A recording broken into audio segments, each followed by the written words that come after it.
Welcome, fellow captains. Welcome to the mothership Hyperion. The Honkai is a destructive force, aiming to break down and absorb humanity. It is relentless, merciless, and would stop at nothing for achieving its goal. It destroyed civilizations, killed billions, pulled apart homes, separated loved ones,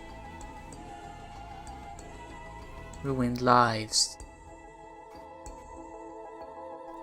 and broken promises. Yet, it also gave birth to heroes, warriors, who would stop at nothing to protect all that is beautiful in the world. I am Imaginary Watcher, and this is reintroducing the HONKAI-VERSE.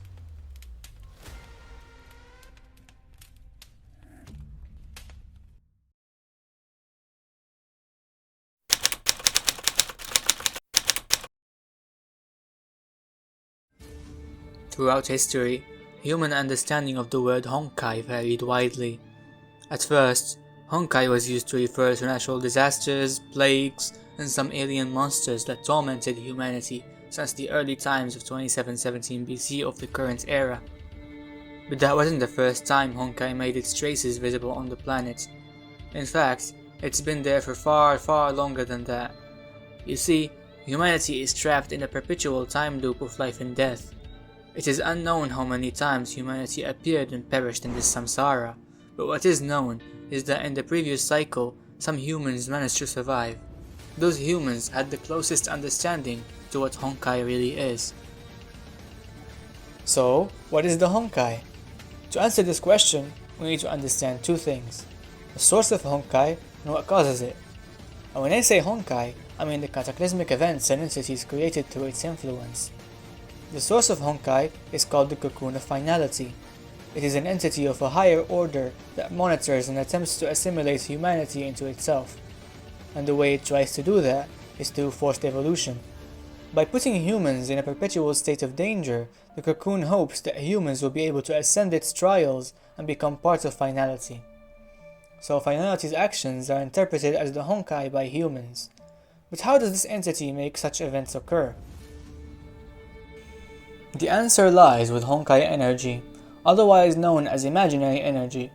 It is the main way the Cocoon of Finality inflicts its trials upon humanity. It is like the electricity of the multiverse, and it is speculated that the imaginary energy is shared across all the universes in the Honkai multiverse. This includes the world of Tevat from Genshin Impact, and the other worlds that the Trailblazer travels to in Honkai Star Rail. In other words, imaginary energy is the purest form of Honkai manifested. In that form, it is much like radiation, as in if you get exposed to too much of it at high intensity, it will destroy you or transform you into something else.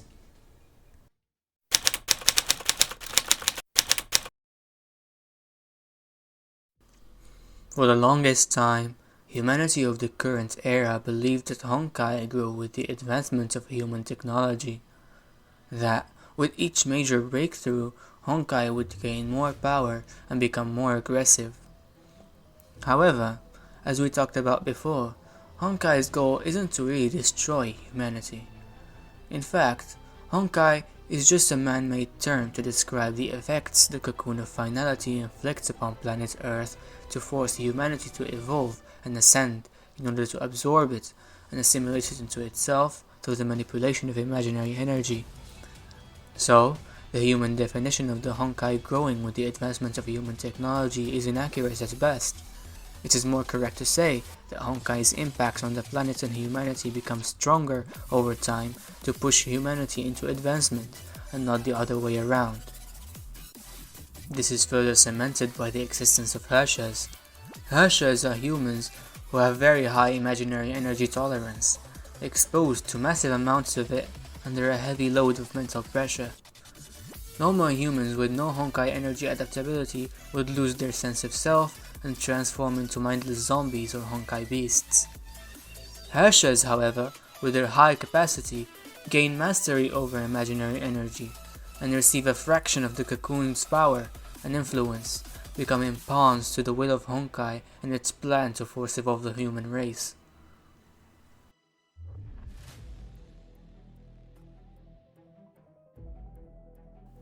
Each Herrscher has mastery over a certain concept or idea. For example, Herrscher of the Wind has mastery over air and gases. Herrscher of Thunder has mastery over electricity. Herrscher of Ice has mastery over cold, and look, you get the idea. There are 14 Herrschers per cycle of the Samsara, with the last one being the Herrscher of the End, otherwise named the Herrscher of Finality, who inherits the full might of the cocoon of finality, and is the cause of ending the cycle and starting over. Also, each Herrscher has a Herrscher core or gem, with the exception of the last Herrscher due to their core being the cocoon of finality itself. Those cores, or gems, is what grants them the ability to draw upon imaginary energy from the fabrics of reality, or what is known as the imaginary space, and use it as their authorities allow. But Watcher, I hear you ask, how is the existence of Herrschers evidence that Honkai is pushing humanity towards evolution, rather than trying to destroy it? Aren't they like super bad people who killed millions and fell nations? And to that I say, that's exactly what the cocoon wants. Putting a villain on the board that would wipe humanity clean off the planet would make them unite, ultimately evolving them through hardships. Besides, even if humanity fails to contain a Herrscher and falls, the Samsara would just trigger again and start a new cycle. So the cocoon has basically infinite attempts at ascending the human race.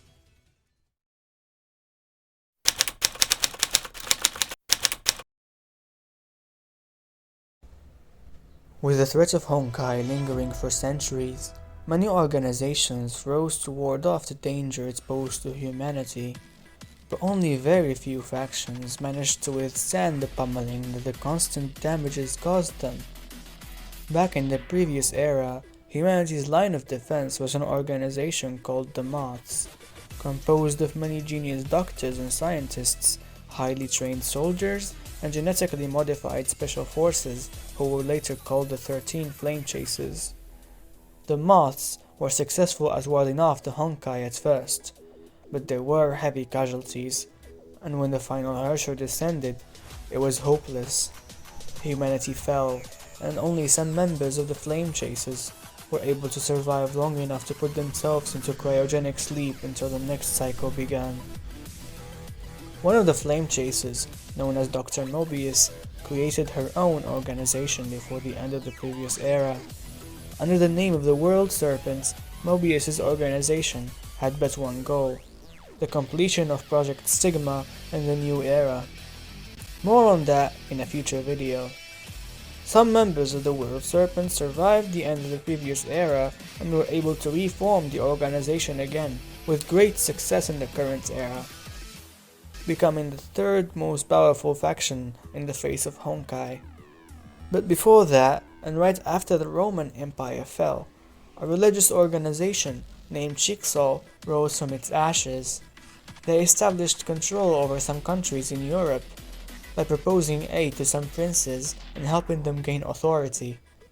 Chicksaw's structure was based off three main houses or families: the Apocalypse family, which led the organization and governed its laws; the Kaslana family, which produced highly Honkai adaptive soldiers and knights who were able to wield powerful weapons that very few other people could wield; and the Shariak family, with their anti-Honkai blood that was nicknamed Holy Blood due to its effectiveness in expunging Honkai energy. The three houses were pillars that held the Chickasaw flag high, and due to that, the organization quickly grew, becoming one of the strongest factions of the current era. That is, until the Great Plague happened in 1470. It was a Honkai disease that caused hundreds if not thousands of casualties all over Chickasaw territory. Due to greed and bad governing, the overseer refused to focus on treating the plague, and instead decided to attack the Ming Empire of China. Of course, that made Chicksaw's defeat a guarantee. While people continued to suffer due to the plague, Jigsaw was sending even more soldiers to die in a meaningless fight. Once defeated, Jigsaw still refused to attempt to treat the disease. That is, until the youngest son of House Apocalypse, a man named Otto Apocalypse, through some gruesome experiments on dying patients, was able to develop a cure. The cure was given to the public, but its dark origin remained hidden in the shadows. Otto, being the one who developed this cure, rapidly gained popularity and became the next heir to the seat of Overseer. From then, hundreds of years have passed, and humanity continued to grow and develop its technology. It seems as if Honkai was completely eradicated until the year 1952, when the first Honkai eruption took place in Berlin, giving birth to the first Herrscher of the current era, the Herrscher of Reason, and murdering over 3,000 people. However, due to an anomaly that occurred during the manifestation of the core of reason, the minds of the 3,000 people who died during the eruption became part of the core, and somehow made the Herrscher retain his free will, instead of being corrupted and controlled by the Honkai. Nevertheless, he was quickly captured by Jigsaw and taken into custody by the North American branch of the organization. There, they understood that he wasn't actually an enemy, and eventually warmed up to him, going so far as to consider him a friend and giving him a name. This, of course, didn't sit well with Otto. Yes, Otto is still alive after more than 500 years, and he is still the overseer of Jigsaw. Through his many experiments, he developed a technology that allowed him to transfer his consciousness between many bodies made out of a substance called solium. But back to the main subject.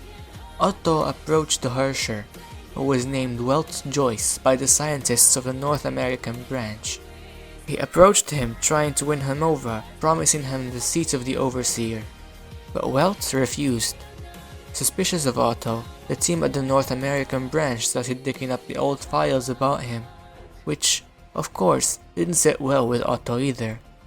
So, the next logical course of action was to murder them all. He killed one of their scientists and took over the body of one of their Valkyries before realizing that if he wanted to stop them for good, he had to nuke the entirety of New York. And he definitely tried to do that, launching Honkai fission missiles at the city. But the Herrscher stood up to him, using up all his power to create a barrier and protecting the city.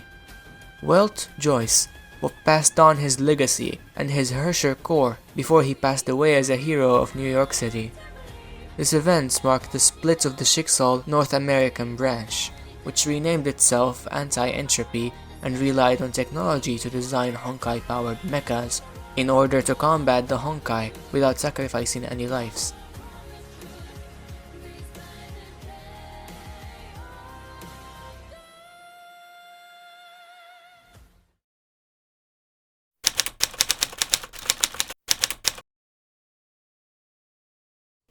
"48 years have passed since then, and Overseer Otto had recently begun experimenting on orphans in an isolated tower buried deep within the cold tundra of Siberia.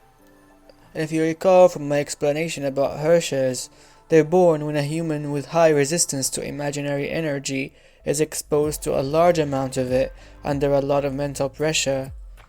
And it just so happens that being an orphan who was experimented upon by Ankarian scientists while being exposed to massive amounts of Honkai energy fits the bill exactly.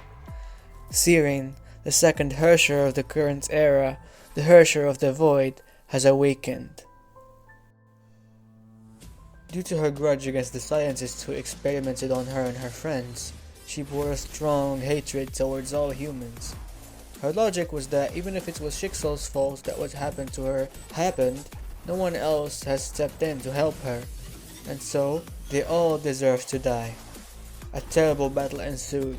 The inheritor of the Welt name and the sovereign of anti-entropy, Welt Yang, fought against her, but it proved too much for him, due to the cocoon of finality itself lending her as much power as she needed, making her nigh invincible. Then, Fu Hua, one of the few surviving moths, and a previous member of the 13 Flame Chases. You know, the organization from the previous era? That one. Yeah, she showed up and dealt a powerful enough blow to leave an opening for Otto to nuke the place and kill the Herrscher alongside any stragglers. Searing died, and her core was split into 4 gems, which were collected by Jigsaw. That about does it for the introductory part to the Honkai Impact 3rd universe and story up to the beginning of the game. We'll explore what happens afterwards, like the story of part 1 of the game, and in detail biographies of certain characters who only showed up as landmarks over the course of this short video. If watching this was your first ever introduction to the Honkai Impact 3rd universe, then you must have a lot of questions on your mind right now, which is completely natural. This was an introduction to a complicated and deep story of a game that lasted 7 years until now, and is still going very strong.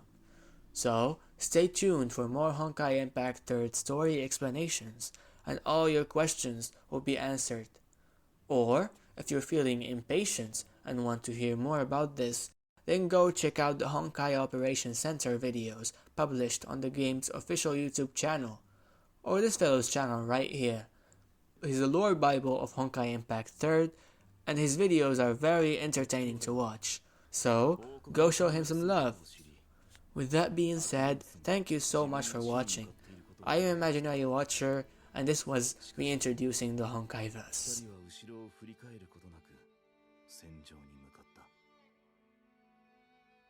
この最初から悲劇だと決まっていた物語では、誰もそのことに迷ったり動揺したりしていなかった。彼らがそうあったように、僕たちもそうである。